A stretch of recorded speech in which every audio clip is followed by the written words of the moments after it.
xili la gudagalay bishii barakada badneed bishii dunidan ay nasiibka ugu yeelatay inuu ku soo biiro xabiibka ilaahay nabadgelyo naxariis korkiisa allaha yeele muslimiinta caashiqiinta ana ay ku faraxsan yihiin bilashada bishaas durba waxaa bilaabatay dabaaldega munaasabadaha waaweyn ee ixtifaalka nabigeena maxamed ah nabadgelyo naxariis korkiisa allaha yeele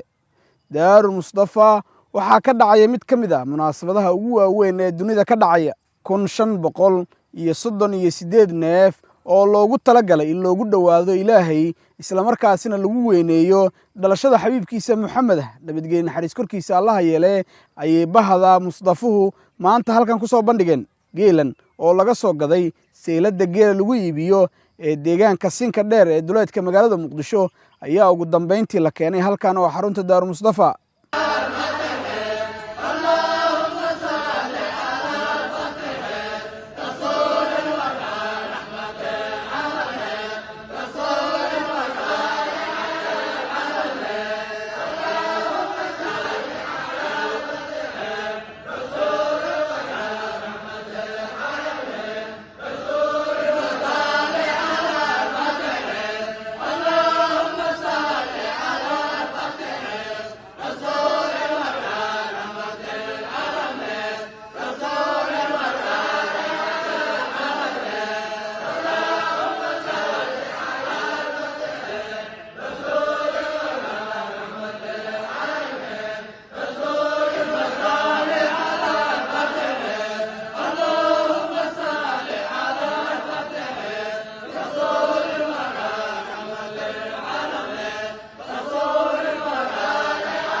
daarulmustafa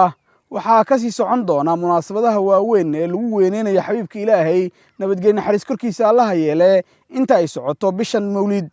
waxaana xusid mudan in sidoo kale xarunta daarulmustafa lagu qabto munaasabado waaweyn oo isugu jira sanadle bille isbuucle iyo maalinlaba